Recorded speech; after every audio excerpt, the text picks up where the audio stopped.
দুইটা কবুতর বাচ্চাকে ওর মারা খাওয়ানো বন্ধ করে দিয়েছিল। বন্ধ করার পরে আমি এগুলারে হাতে খাওয়াইতেছিলাম। হাতে খাওয়ানোর এত সুন্দর কবুতর, ছোট ছোট বাচ্চা ছিল, 1 দিন বয়স। কবুতরের বাচ্চাগুলো মারা যাওয়ার কারণ বুঝতে পারলাম না। পুরাতনমুখী, এটা আমার পুরাতনমুখী কবুতর। আর ওর সাথে এই দেখেন এইখানে যে কবুতর, দুইটা কবুতর বাচ্চাকে ওর মারা খাওয়ানো বন্ধ করে দিয়েছিল। বন্ধ করার পরে আমি এগুলারে হাতে খাওয়াইতেছিলাম। হাতে খাওয়ানোর এত সুন্দর কবুতর, ছোট ছোট বাচ্চা ছিল, 1 দিন বয়স। কবুতরের বাচ্চাগুলো মারা যাওয়ার কারণ বুঝতে পারলাম না। 1 দিন বয়স ছিল, ওইখান থেকে কবুতরের বাচ্চাগুলো দেখেন কত বড় করেছি। তারপরে কবুতরের বাচ্চাগুলো মারা গেল কেন এটা বুঝতে পারতেছি না। কারণ আমি যত্নের কোনো ত্রুটি রাখি নাই, ভালোভাবে খাবার দাবার দিয়েছি, কোনো নর্মাল খাবারও খাওয়াই নাই, দামি খাবার খাইয়েছি। তারপরে কবুতরের বাচ্চাগুলো মারা গেল। এইদিকে আজকে অনেকদিন পরে কবুতর সবগুলো ছাড়লাম। কবুতরগুলোর সিরাজি কবুতরটা ঠান্ডা লেগেছে, সারা রাত কাশে খালি। কবুতরে ঠান্ডা লাগলে কি করতে হয় এই নিয়ে একটা ভিডিও নিয়ে আসবো আপনাদেরকে। কারণ এই সময়টায় সবার কবুতরের ঠান্ডা লাগে, এই কারণে আজকে ভিডিও নিয়ে আসবো। তো যারা যারা সাবস্ক্রাইব করেন অবশ্যই সাবস্ক্রাইব করে সাথেই থাকবেন। তাহলে আজকে যে কবুতরের ঠান্ডা লাগলে কি করতে হবে সেই বিষয় নিয়ে ভিডিও নিয়ে আসবো, সবাই পেয়ে যাবেন। তো চিন্তার বিষয় একটাই, যে প্রপার যত্ন নেওয়ার পরেও কবুতরের বাচ্চারা মারা গেল কিভাবে। তো যদি কোনো সমস্যা হয়ে থাকে, খাঁচার ভিতরে রাখছিলাম, তাছাড়া কাপড় দিয়ে খুব সুন্দরভাবে ঢেকে রাখছিলাম যাতে মশাও কামড়াতে না পারে। কিন্তু কবুতরের বাচ্চাগুলো মারা গেল কিভাবে এই বিষয়টা নিয়ে আমি ভাবছি, খুব খারাপ লাগতেছে। কারণ এই কয়টা দিন হাতে হাতে করে খুব যত্ন করে খাইয়েছি, এখন হঠাৎ করে মারা গেলে তো খারাপ লাগবেই। হঠাৎ করে কবুতরের বাচ্চাটা সকালে উঠে থেকে মারা গেছে, আর একটা কালকে রাত্রে বাসায় এসে দেখি একটা মারা গেছে।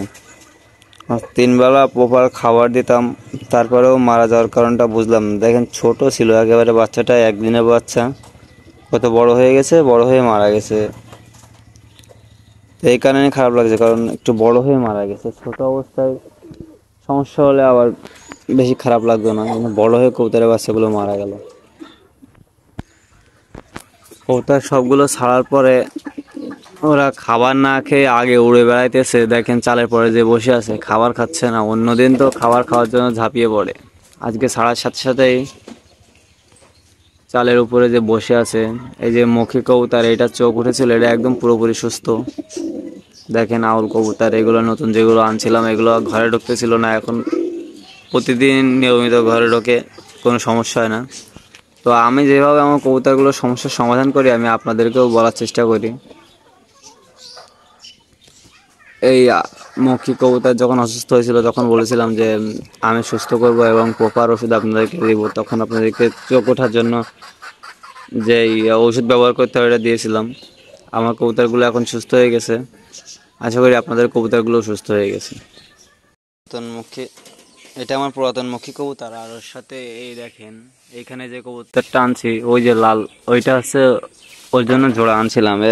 এর জোড়াটাকে বেড়ালে খেয়ে ফেলছিল, যে কারণে ওর জন্য ওই জোড়াটা নিয়ে আসছিলাম। এখনও ওই জোড়ার সাথে ওর জোড়া মিলতেছে না, এর কারণটা কি বুঝতে পারতেছি না। খাঁচার মধ্যে 2-3 দিন রেখে দিতেছি, তারপর ও জোড়া নিতেছে না। খাঁচার মধ্যে এই দুইটাকে 2-3 দিন একসাথে রেখে দিতেছি, তারপরেও জোড়া নিচ্ছে না। এখন এইগুলোকে আজকে আবার ধরবো, ধরে এবার রেখে দেবো 15 দিন একসাথে। জোড়া না নিলে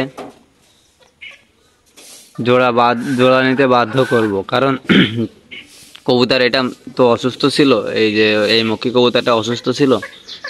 অসুস্থ থাকার কারণে আপনার জোড়া নিতে চাচ্ছিল না, কিন্তু এখন তো সুস্থ হয়ে গেছে। এখন 1-2 দিন একসাথে রাখলে আশা করা যাচ্ছে যে জোড়া নিয়ে নেবে। আশা করা যাচ্ছে না, শিওরই জোড়া নিয়ে নেবে। তো আপনারা অনেক সময় কমেন্ট করেন যে কবুতর জোড়া না নিলে কী করব। এই কারণে আপনাদের জন্য ভিডিও নিয়ে আসলাম। কারণ আমার অভিজ্ঞতা হয়ে গেল যে আমার কবুতরগুলো জোড়া নিল না, এবার আমি কি করব?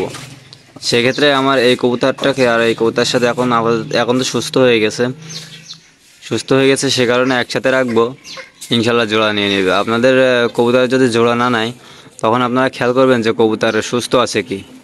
কবুতর দেখবেন যে ছোটোখাটো সমস্যা, যদি কিড়মিড়ির সমস্যাও হয়, তারপরেও কবুতর জোড়া নিতে চায় না। তো এই কারণে আপনারা কবুতর যে সমস্যায় থাকুক সমাধান করে